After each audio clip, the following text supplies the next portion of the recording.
what we're looking to understand this morning is more about, like, I understand you're an expert in data infrastructure and reducing, like, let's say, the cost of warehousing data, and you're using artificial intelligence to detect data anomalies and also to screen for data quality.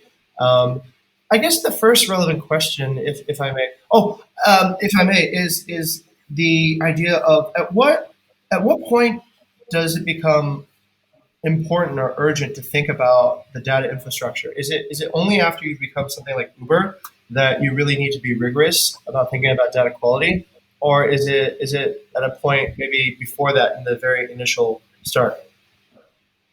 That's a highly debatable question. I mean, if you think about data quality, even big companies like Uber really don't have a way to actually um, test whether the data has an issue or not. It's usually reactive, where some data scientists or data analysts looking at reports says, "Oh, this doesn't make sense," and they will reach out to data engineers, and data engineer might say, "Oh, yes, we missed data." Or sometimes you have some alert mechanism saying basic level of data corruption, like duplicate detection, just counting unique rows. Okay. Those kind of things are available in, but they don't capture all kinds of error. I mean, just to give you example, um, one of the things that failed at Uber and caused a huge outage was the way they used to encode countries. So the country code for Asia or India actually changed from something, one string to another, Okay. and that caused a complete outage in the whole data pipeline because things were like hard coded. Got it. And so the in fact the problem happened is not even the outage as such, like nothing break, but the report started completely missing statistics on India, and this was discovered like after 3 or 4 days, and caused a huge issues. So I think it's always a good idea to think about data quality from the very beginning and the whole infrastructure. So I see two major problems with the data infrastructure. One is um, usually it's not easy to debug or test your scripts. For example, if specifically if you're using Hive as your ETL pipeline, like if you're using Hive to like transform data one process to another, then that particular Hive script is not easily testable. And so what I would recommend is, like, if you have a Hadoop kind of environment, really investing time into like building a PySpark, adopting PySpark as your ETL pipeline. Wait, on that part, could I please ask for clarification again? You said on a Hadoop environment, a docking spice. Uh, No, PySpark, Spark. Databricks has this Spark, essentially using Spark. oh, Spark. Okay, yeah, I've heard of this. Yeah.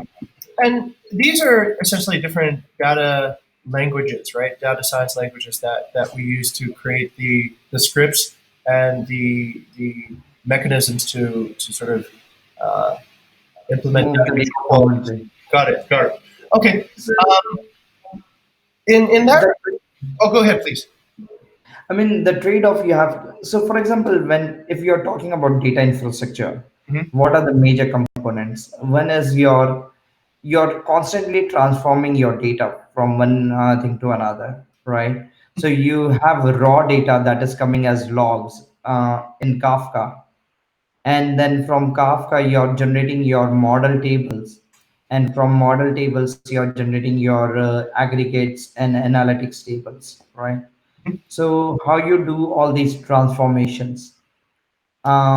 You have a lot of different options. One is Hive, another is using Pig, or usually people companies use Hive, but increasingly companies are adopting Spark, Okay, got it. and I think that is a great move using Spark.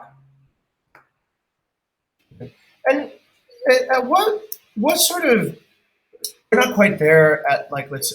I'm actually just curious actually to understand the scale of Uber. How many new entries per hour are appearing as like let's say log files? What is the data accumulation Oh, rate? yeah. So um, I can give you estimate at a daily level. So on a daily, when the business was going pre-COVID, it was like a million records per day, million trips per day, Wow. and each trip generates almost like few kilobytes of data, I would say, because you're logging several things. I mean, not only on the mobile side, but you're also logging on the backend side, right? Mm, How the service request has gone through, like what are the different services got involved, how the data, how this request flew through from a service to another, latency across services. So you're capturing so much information on the backend side, on the driver side. So you're capturing information on the driver side, on the client side, and interesting. on the driver side you're also capturing GPS coordinates every few seconds. Understood. Understood. And basically, this data is for certain purposes. I would imagine the front end data is to improve the user experience, and the back end is to essentially figure out the infrastructure and tune it so that it gains better efficiencies. And I, Right. I remember this at Airbnb as well. I was actually quite surprised that the production servers actually running Airbnb, the site and the mobile, were about three times less than the servers running like analytics and data collection and modeling. And I was really surprised. I thought actually there would be more serving guests than actually serving internal understanding of how guests and I guess the system is behaving. But is that pretty normal too as well on Uber side? Like there's actually more computational resources allocated for understanding what the data is rather than actually running the business services. um,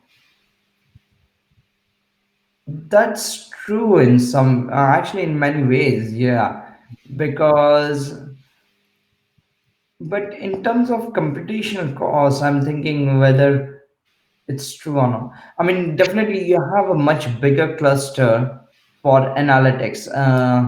You and I think you're right. It's 3 to 4 times. Hmm, I'm trying to recall the numbers actually.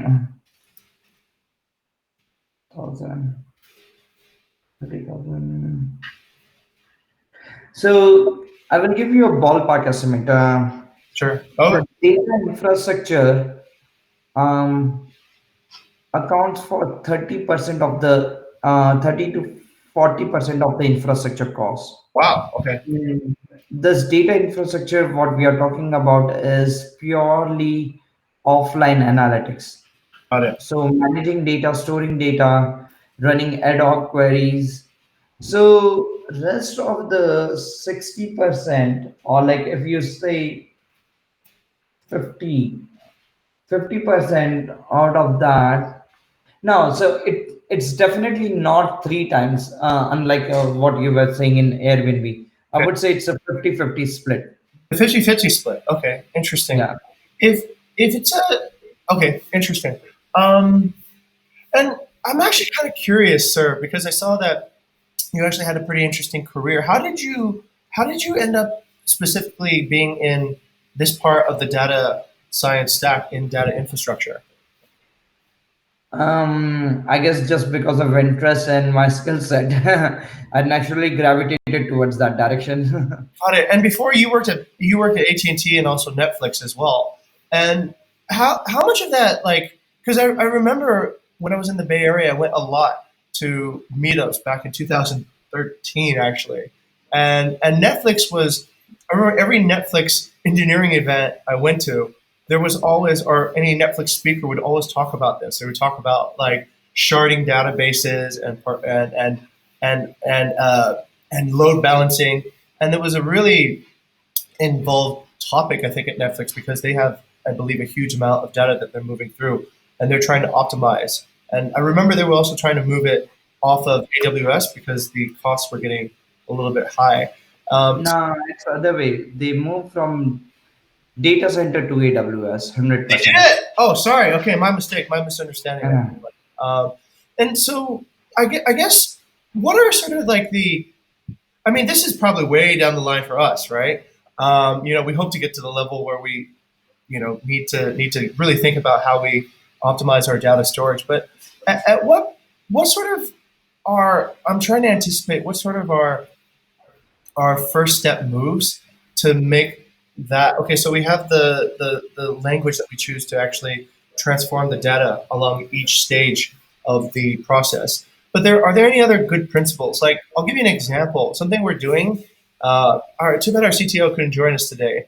But something that we're doing right now is actually we're running analytics off of production data, and we had to speak with a data scientist from Airbnb who was also working on the luxury retreat side of the business. He said that we should never do that. But then eventually we kind of agreed that it would be okay to do it when you're a smaller company, but definitely yeah. not to do it when you're a bigger company. What are your thoughts on that? Like actually running analytics on production data? It seemed like a big sin from his perspective, but there was also some technical sort of, how would I say, there's some technical efficiencies from that. So, one from technical efficiency, if you're a big company, definitely you don't want to increase your load on the production server, Mhm. right? Got it. For example, if I'm an analyst, I suddenly run 1,000 queries, or you have 1,000 analysts and all of them run the same query. What is the likelihood of your production server going down?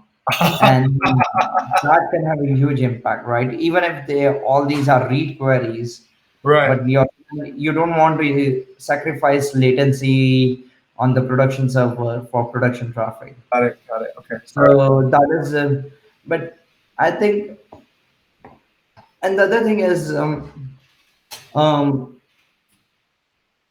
as an analyst, do you really need raw transaction tables, or you want to work on aggregates? And that can be another. So essentially, your production data usually has the raw transactions, Mhm. right? Whereas as an analyst, you might be pulling data from a lot of different places and creating really, and over time you build aggregate tables, Mhm. for example. So Uh, I would say, okay, that's not the biggest point is actually just, do you really want to affect your production traffic? got it. I Got it. mean, that is the biggest concern. Um, Understood. so, Understood. I think in I see why they made that trade off at this point because I mean, we're only at the size of a few hundred records a day at peak, right? So we're not quite at like where I think the production would be affected at this yeah, point. But and it makes sense just to run directly. Although I would definitely recommend having a separate account when you're running analytics queries, mhm, which is basically has only read access got it. to avoid accidentally writing anything. Okay. I'm actually kind of curious also, Mr. Agarwal, what was your proudest piece of work that you did at Uber or Netflix? I've read multiple blogs about engineering efficiency and actually how even to calculate the cost and using actually pretty cool. Like you're using like a sigmoid function to determine cost and also look for ways to reduce like the what do you take like let's say the most pride in like in terms of your work? I think one of the project, the one you were referring, that is one of the very interesting project. I really love it. I mean, because it had a huge savings, and it's interesting. I mean, why it's interesting because there's a huge cost of maintaining a table, right? You spend on compute resources, you spend on cost, storage cost, And rarely we think about the utility of the table. And uh, this kind of the project that less is more addresses exactly that. And because of that we were able to find tables that have a much lower utility Hmm. than the maintenance cost. And then based on that we made actually decisions not to maintain those tables on Vertica, which is like a more analytic engine we use at Vertica, Uber. Understood. And it had a huge savings. And that type of efficiency finding is actually that it seems like that's I don't know, for me it seems like really new because like no most of the time I think this approach to data is like from a consumer mindset, okay, I'll just buy more drives, I'll buy more storage. But when you're dealing with like petabytes of data and you're dealing with also incoming more data coming in and records, it's almost like you're a financial engineer. You're thinking of like how to manage this asset in a way. Um, what what sort of what sort of goes on in your thought process of like how to well more now about how to build the team and create, let's say, the correct dynamics where you're discovering the right problems, where you're being able to delegate, where you're able to kind of get a bunch of people to think about this problem as a group. I think one thing as a team and like as an individual, one thing we definitely start from the very early on is thinking about ROI. Ultimately, everything, if you have a way to convert everything to cost, that is the best thing you can do. Because if you can see where you're spending money, that automatically forces you to think about efficiency. So I mean, give you an example. Simple. Let's say you have 10 petabyte of data, right? And every day you're getting another 1 petabyte of data. Or let's say you have 100 petabyte of data, and every 1 month you're getting another 1 petabyte of data, Yep. right? Do you really need, and let's say you have last 6 years of data, okay? Yeah. Uh, do you really ever use your last 6 years of data? Probably. Either in analytics, probably not, right? Then does it make sense to keep that data in the same place where your recent data is stored? Probably not. So, Caching mechanism. huh? This reminds me of caching from engineering. Like I remember like how a CPU has caches. Like it has a Right. cache. L1, L2 cache. Yeah, that's right. That's right. Right. Interesting. So that's exactly, I mean, so one optimization that you can do is you store your most recent data in SSDs because SSD enable to read the data much faster. Yeah, But you store your older data on metallic disk because the read time increases, but you're rarely reading that. And your metallic disks are much cheaper as compared to your SSDs. that's right. So you have those kind of mechanisms, and then you're effectively utilize. So eventually you're balancing your cost, you're reducing overall cost, but not you're at the same time you're not trading your computational speed because you're working on SSDs. Okay, that part I understand immediately. I have a long time ago actually had a computer science background, and so I remember this concept of caching and storing like the things that you use frequently that you need quickly closer to the processor so that it has a Right. lower latency. I forgot that that actually applies to cloud computing as well, and I even remember I remember storing things on tape at a certain point to if it was going to go into an archive. Um, Fascinating, actually. This is really interesting. What sort of the other thought question that appeared in my mind was around. I had it at the moment, but I forgot to take a note. What sort of what sort of oh, I drew a blank there. Sorry.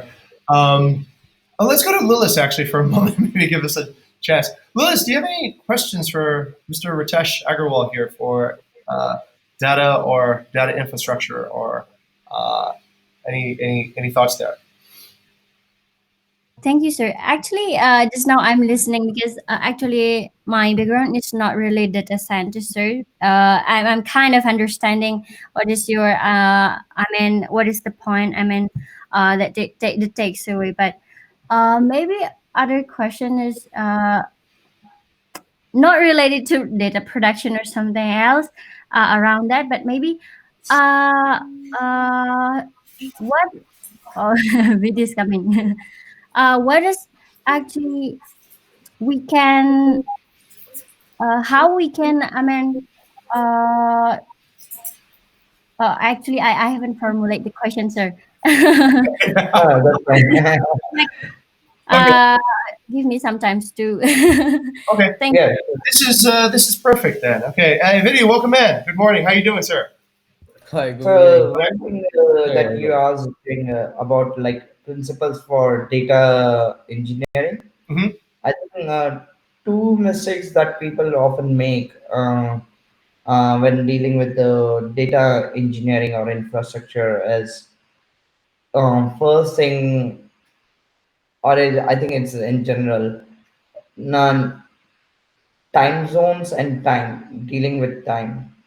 I've noticed that actually. Okay, Yeah, so I think it's very important to make sure you're consistently changing all the time to UTC, right. and at the same time for your somewhere being able to convert that into a local time for client or the trips or whatever your product is. Absolutely. So I mean at Uber we generally convert both in local time, Hmm. keep all the things in local time as well as in UTC Okay, everything to.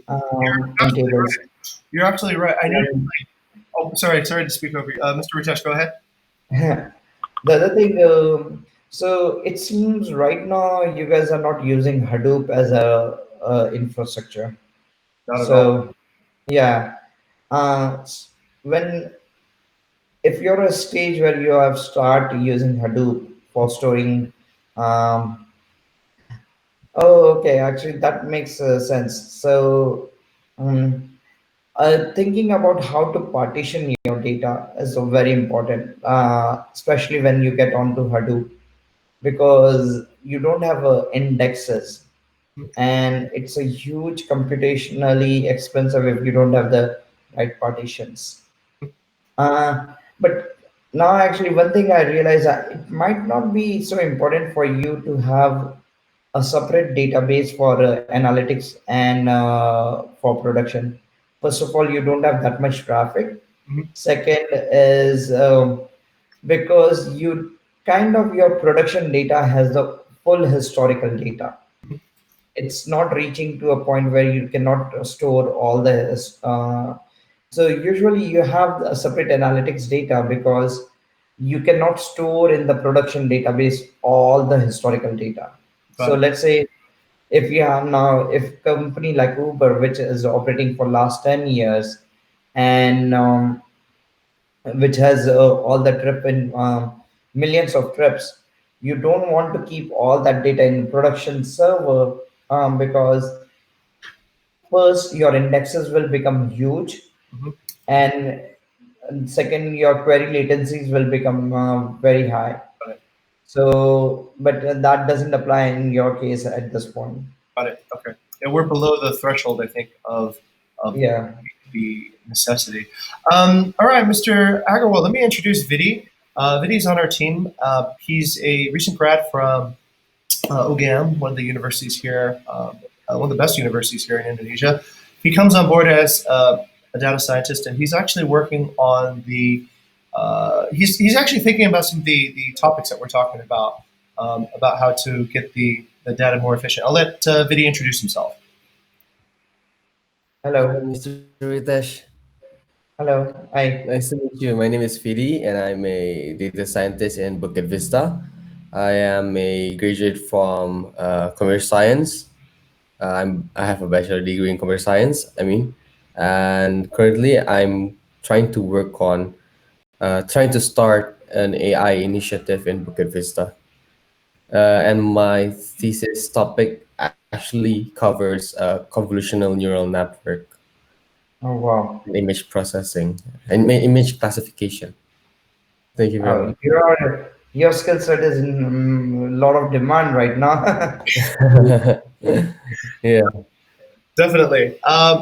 Actually, maybe we can turn the question over to the AI part. I understand uh, VD has been formative in sort of creating my intuition about understanding data science. And I understand within data science, there's sort of a hierarchy of how the data is built up. There's, I believe, data infrastructure, data analytics, and then there's AI and machine learning. But then in your particular case, I saw that you applied AI and machine learning back into data infrastructure so that you could clean data. It was related data quality, I recall in the paper. Efficiency and quality. Exactly. So in that regard, maybe you can talk a little bit. To me, this is a little bit funny. This is almost like using a different part of the hierarchy to address a different part of the hierarchy, using data, artificial intelligence, and like I guess where I'm going is how do you start creating the beginning of artificial intelligence? How do you start selecting the models, evaluating the models for accuracy, detecting if your forecasts are making sense, and going about that process. You mentioned that it was hard to be proactive because a lot of these errors in the infrastructure are only detected retroactively, right? But is there any part that the AI plays to alleviate that I don't know? Uh, so when people talk about AI, I mean, for me, it's all machine learning. Okay, End of the day. So I usually don't differentiate between machine learning and AI. I mean, um, now about this hierarchy, yeah, you're true. You're right. There's data infrastructure. Then they call it the pyramid, data science pyramid, and the first level is actually logging the data, uh, because until you and then the second level is the data modeling, or actually, sorry. So one is logging the data, because if you don't log, you cannot really have the data. Once you have the logging the data, by logging the data itself doesn't mean the you can now do all the AI and ML thing. You have to first build the data models. By data model is you are essentially putting the data in a form that can be easily used, right? So gotcha, you're joining with customer information, driver information, and enriching the data with a lot of other fields. And that is the data model. On top of that, and this is where, like, I would say bulk of the work goes initially, setting the foundations. Then the next thing you always want to do is a descriptive analytics.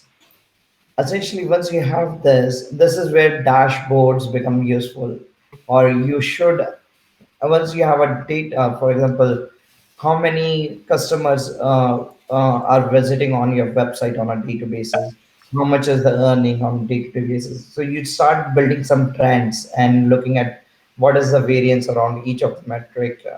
So this is where descriptive happens. Now, once you start looking into descriptive analytics, it will show certain problems into your data, all right? And that leads to diagnostic analysis. Once you see why I'm observing this increasing trend, or why I'm observing this decreasing trend, or why I'm suddenly seeing spikes. So descriptive, so logging data, data transform, building data model, and descriptive. These are your foundations of the pyramid, and this is where most of the time goes. And then you do diagnostic. Once you have diagnostic, you have identified the problem. AI and ML should be used only after that. Only if you think there is a problem that cannot be solved by rule-based system or any simple solution.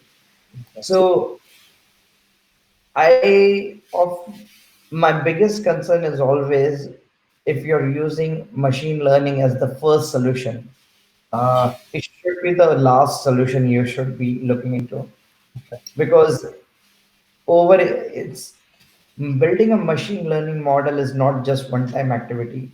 It's a huge cost to the company because you have to constantly train, you have to invest in building features, and there's a whole platform that you have to create just to sustain this model. Got it. Okay. Um, to about why we think it's important. This is actually related to our revenue management at the moment. So currently, uh, nothing compared to Uber once again, but we have about 180 different properties that we manage, and we manage the pricing on these properties every day to optimize for tuning on the Airbnb algorithm.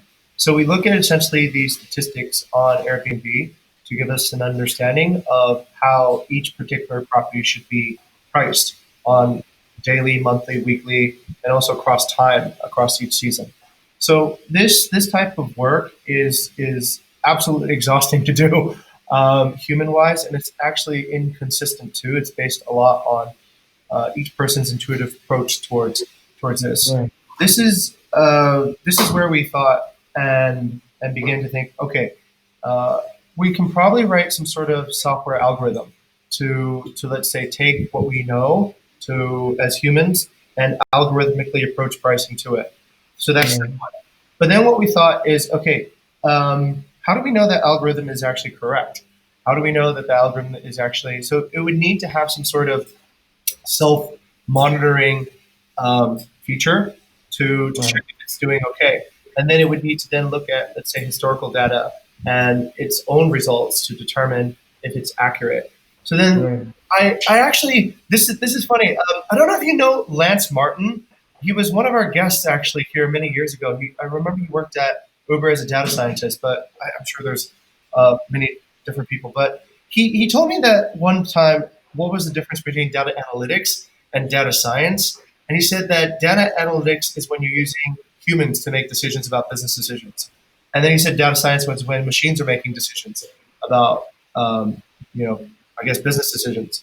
So we got to this point where we realized it's probably better if we want to scale and we want to get, let's say, thousands of properties in our inventory, making thousands of revenue management adjustments to actually think about how a machine would actually start making these decisions rather than people.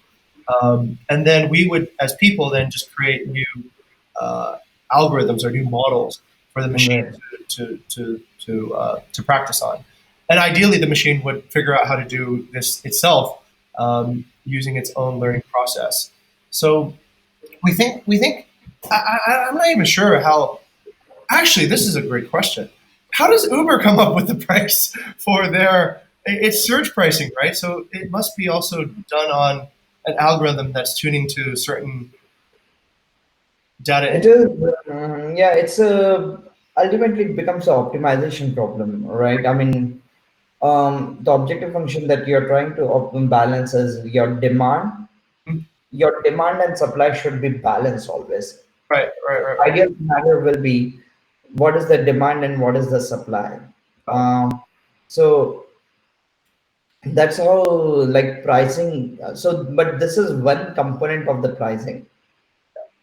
Other component is definitely historical variations. Like you keep on looking what is the price that drivers are if, willing to pick, and what other customers are willing to pay.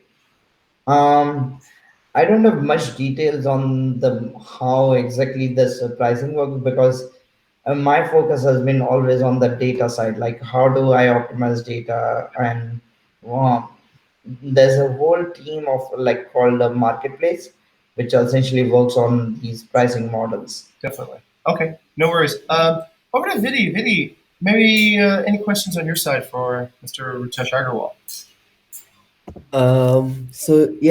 It's very interesting about your the view on the AI as being the last resort, and I completely agree with that.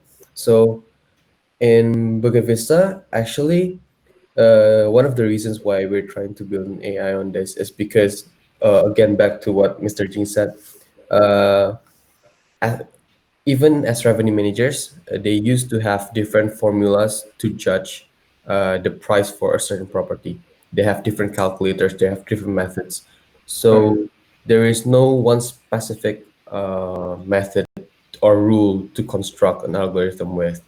That's why we thought with these huge amount of parameters that constantly may change, we thought that a neural net can validate and create a model fit to for that particular problem.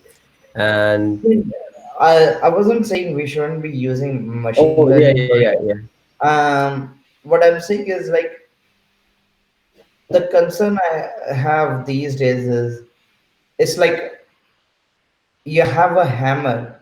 yes, You yes, just fix all the problems with that hammer. If you have to put a nail, you definitely use a hammer. But if you have to drill a hole, you just don't use a hammer, right? yeah, yeah, The yeah. That's the true. That's problem true. with I see with the industry right now is like okay, just people think just use machine learning and you can solve all the problems of the world. I mean, some problems doesn't need to have a machine. Yeah, that's The true. cost of there's a huge cost of maintaining a machine learning Yep, model, and should be a good ROI. So in your case, I think the way Mr. Yung was explaining, I think it makes perfect sense because you have these dynamic pricing, right? And this is the core of your business. So you definitely want to have a model, but keep in mind you cannot just deploy the model because models can go there can be so many things that can actually make the model fail.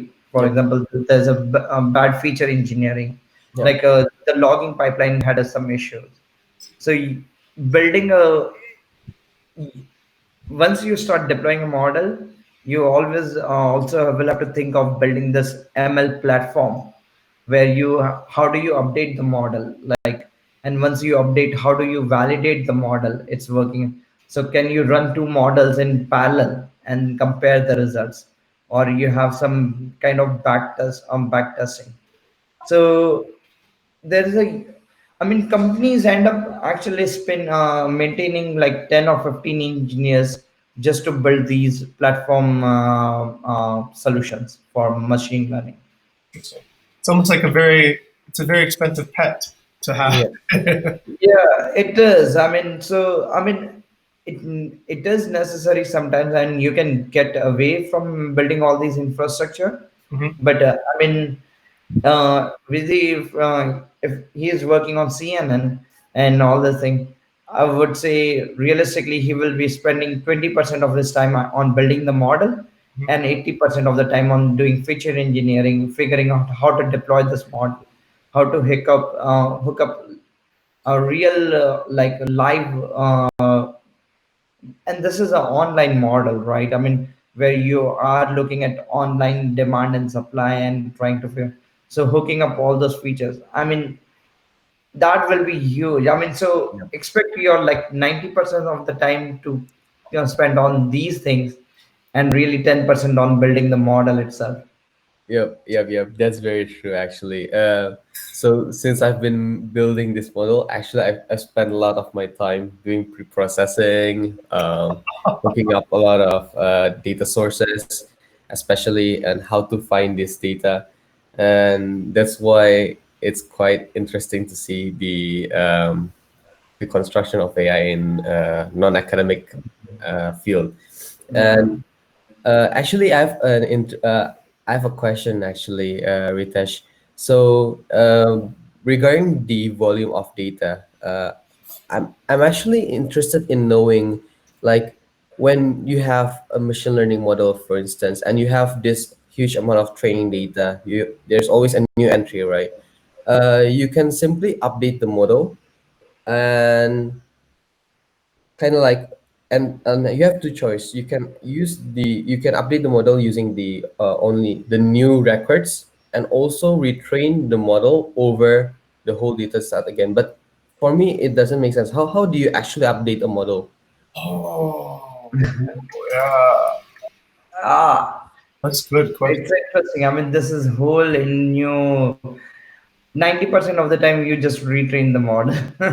Oh, I see. Because So yeah, you you don't just use the new updated data because there's this whole engineering cost. Oh, because now if you have to update the model, first you need to figure out from where the model is stored, download the model, read back all the data files. It's Yep. just sometimes easier to just retrain the model, and that's where retraining a model, it's completely a different new challenge. I mean, Yes. so Yeah.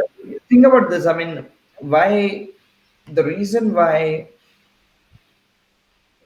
complete retraining happens most of the time. I mean, and this depends. Things are definitely changing with neural networks because the cost of retraining is pretty high. So in neural networks, usually you might be updating the data, but in traditional ML modeling, you just retrain the whole thing because train it doesn't take too much time. The Yep. amount of engineering you have to do on updating the model might be high, but for neural network, yeah, they must be just updating the models with new records. And actually, that's what you want to do because otherwise, you're losing all the things that you have trained previously. Yes. Essentially, Correct. there's no transfer learning that is happening. The challenge is, yeah, I mean, you can do weights, right? I mean, one thing is, if you do that kind of thing,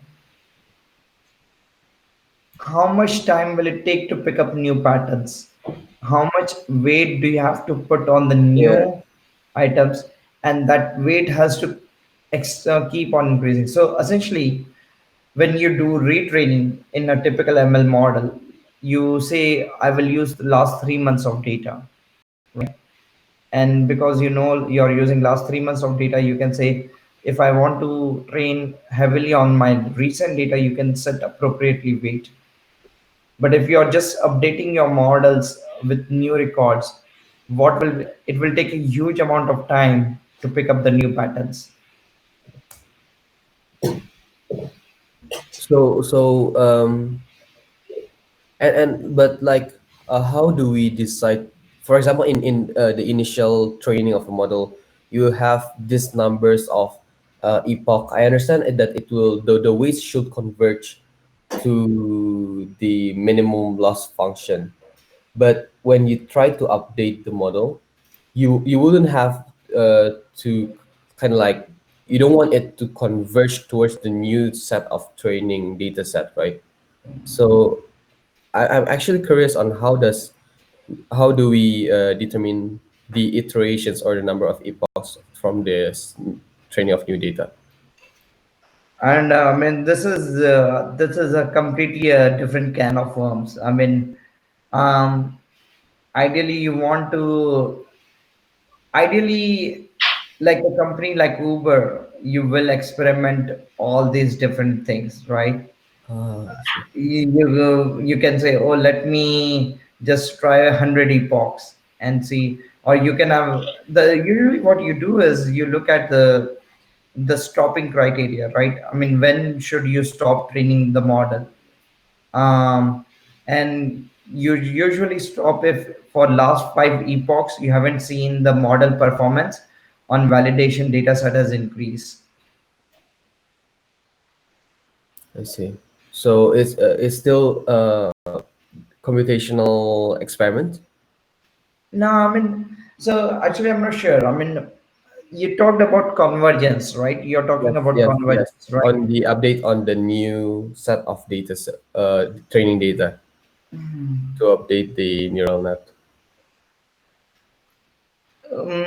Actually, truly I don't have much exposure. I mean, I haven't done worked on updating the CNN models, or like I haven't worked so much on AI myself to have to comment on exactly how to update. But it's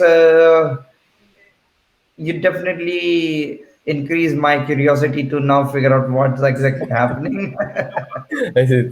Thank you very much. Yeah. So yeah, because yeah, I've been wondering like how do like big companies actually update their model. It's quite difficult to imagine you have to retrain a neural network model from the beginning, right? Because the Now, number of uh, parameters, epochs. yeah, especially some of these models takes like days to train. Yes, So correct, correct. um, I mean, I'm thinking all these word to vec models that Google Oh provides. yeah, yeah, yeah. Look Uh, at that. so I'm sure you can find tons of paper on this topic. I think the biggest challenge is how do you weight your instances, Yeah, latest data instances, um, in order. The problem is like if you put these weights, you have to constantly increase. I don't know. Yeah, uh, this is beyond like my expertise area. yeah. Okay. Thank you very much, Ritesh. Okay. Actually, that sort of borders a question that I was about to ask, and thank you very much for asking, Vidya, as well. Which was, I was going to ask how often is data being used to tune the algorithm? Um, but I think that sort of covers that line of thinking. We actually have kind of a debate inside this company, which is maybe this is a good time to sort of look at it. I noticed that most of the data that you're collecting, it's all internal data. It's all data that's coming from the app and from user engagements.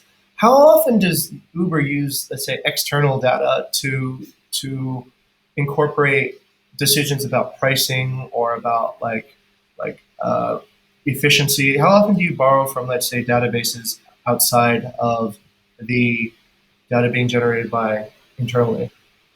Um, I mean, I definitely know we use external data. For example, when we are building maps, definitely we are not building maps from ground zero. We are buying a lot of the data from a lot of other companies. For like marketplace optimization, I'm sure, I mean, I don't have any specific, but I'm sure they must be buying data from some other companies which kind of gives them insight, like who are the competitors, what are their prices, or like how much they are charging. I'm sure, I mean, yeah, I work so much on the backend optimization that I really don't have a lot of insights and understanding on the product side. Understood. Okay. No, that's perfectly understandable. There's definitely as an engineer, I know everyone always asks me to fix their computer, but I designed microchips. I designed microchips. I don't. Okay. So okay. All right. That pretty much covers it. I actually noticed one thing. This is more of a professional networking question. Do you know Francisca Bell very well? Oh yeah, I used to report to her. Oh, okay. Because I watched her video on your, I think, LinkedIn, and what she was talking about on creating a forecasting platform is pretty much Right. what we want to do. So what we want to do is part of our business model is this. So traditionally, property management companies, there's sort of two flavors. There's one that work for, let's say, a commission, like Uber, like Airbnb. They sort of like take a certain cut, and then there's the other that work on more of a merchant model where they actually rent the property first, they furnish it whatever, and then they rent it out again to a guest. So we're definitely in the first category. But what we've noticed is that in order to be, let's say, strong in the first category, you have to be able to create a forecast at the beginning of a business deal, at the beginning of a business relationship, to say this is what you're going to make, and this is our confidence about how accurate it's going to be. So this is pretty much a project that Lilith and Video are working on and focusing on at the moment, which is basically how to take the data that we've accumulated over the past 7 years to predict on what property that we'd like to acquire will make. Right. So when I saw the video Francisca Bell made about that, I was like, yeah, that's kind of like that's it. Would there be a chance that we could get an introduction to Francisca, or would that be Uh, would that be? if you're really interested in time series modeling, um, so Fran, I mean, we call Fran. Okay, She might not be able to give you the details of the infrastructure, or I mean, are you interested more in the platform or in the algorithm itself? probably the algorithm at this point. Well, Vidi, over to you. You're kind of The algorithms, sir. Right. the algorithm. Yeah, if you're interested in algorithm, then Slavic is the right person to actually talk to. Slavic, So, yeah.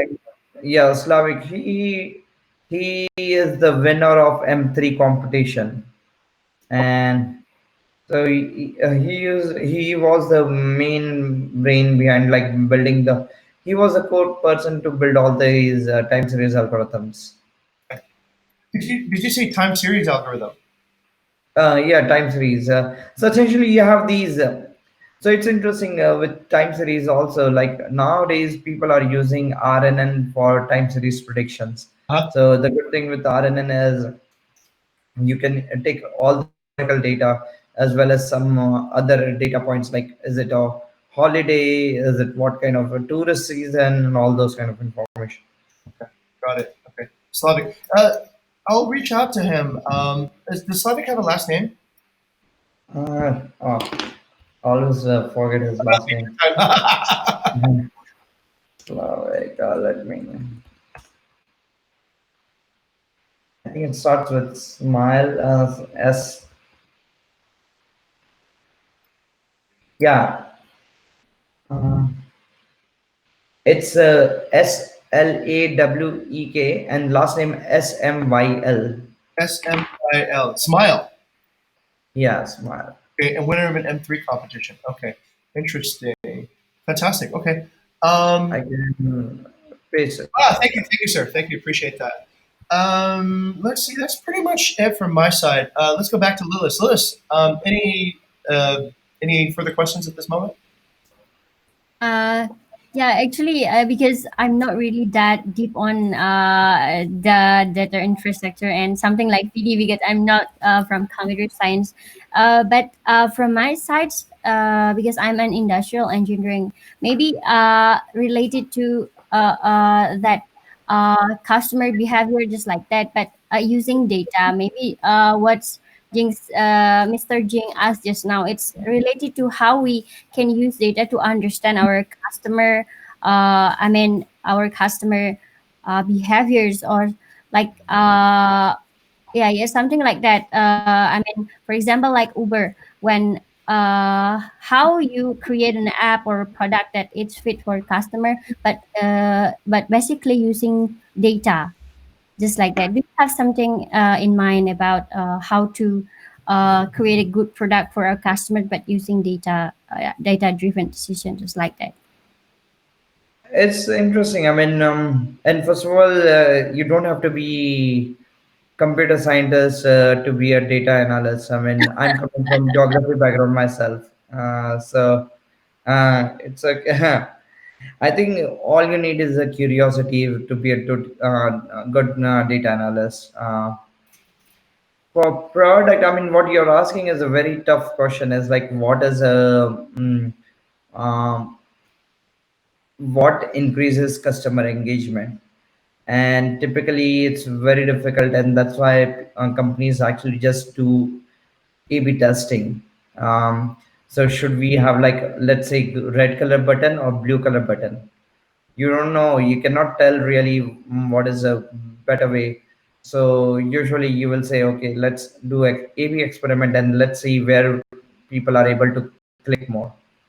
So if I think the good as a data analyst, the value you can bring is more in helping the product team to how to validate certain hypotheses and experiment it, and also asking the right questions. It's very difficult to really get if you have these such open-ended questions. It's very difficult to really say what exactly is the most important driving factor Mm, because there will be so many correlated variables. So I would say, yeah. I mean, don't have a very broad, open-ended questions. Try to have a very well-defined questions and just address that. Cool. yes, sir. Yeah, because why I asked that, because we are using Airbnb as our platform, right? So we don't have like a really a direct access to how people reach our listing, let's say, because we list our property in a single listing, right? But Airbnb has that. It's like how many clicks or something else. Yeah, we have some data of that, but can exactly understand the journey that the guest had, just like that. So thank you very much for Um, your suggestion about that. One thing always keep in mind, uh, ML, AI, data science, these are not like magic wand that can just give you any answer. They, unless you have a data, only if you have data, then you can hope to get answers. But also that is double-edged sword, because there can be biases in your data, the way you have collected data, and that itself can introduce so much bias in your understanding. So let's say you're able to get some data from Airbnb, but Airbnb is giving, let's say, only data for all the clients who visited in at a particular hour of the day. Then your understanding is only for that particular hour of the day. You cannot say, oh, this is my complete view of the world. So it's a very, I think, always trust your hunches, always trust your gut feeling. Don't just uh, it's good to have an open mind, and but don't ignore your gut feelings. I've experienced that. Oh, if I may, I've experienced that a few times myself. Our CTO was pretty much in charge of creating the data visualization for years, and the thing that you just mentioned, Mr. Ritesh, about time zones was something that I saw so many times. Like we would be recording a booking happened today, but actually it happened another time, and Right. just by shifting that, like the truth depends on really the perspective. I've realized if you take a different time zone, the truth looks different. And the other one was really was currency exchange values. So we would look at, let's say, how much money we made. We thought that was a fixed number, but that also changes because we accept currencies from different people at different times. So yeah, yeah, I completely hear that. Yeah, that's why we at Uber we keep all the data both in local time and UTC time. And as you're right, the currency is another more tricky thing, and that's why we also keep data in local currency and USDs. Definitely, definitely, So because otherwise these are constantly changing factor, you cannot really go back and look at historical conversion rates for each record. definitely. Okay, perfect. Let's go to Vidi. Vidi, any final thoughts before we conclude? I guess for now, not yet. But thank you very much, Mr. Ritesh, for the discussion. It was very interesting. Okay, Okay, yeah. Good luck. I really enjoyed. Next time if I'm in Bali, I will definitely reach out to you guys. definitely. Definitely. Thank you very much. And like I said in the beginning, we'll be very happy to host you. Let us know when you're coming, and we'll look after you as friends and family. Yeah. Uh, Yeah, sure. okay. And oh, Okay, good luck, guys. just out of curiosity, would you be keen to widen your audience for your articles or knowledge in Indonesia by any chance? What do you mean? Well, Whitening? I was thinking like Vidi, perhaps maybe your professors at UGM might want to have Mr. Ritesh speak. I don't know in the future or such like that. I've been a speaker before at Vidi's school, and it's a very decent school here that produces I think really good candidates, and also Lilis's school happens to be like the MIT of Indonesia too as well. If you want, I think I've noticed that you regularly publish your articles. Would you be interested in being like involved in guest speakers or whatever at the university level? Sure. I enjoy educating.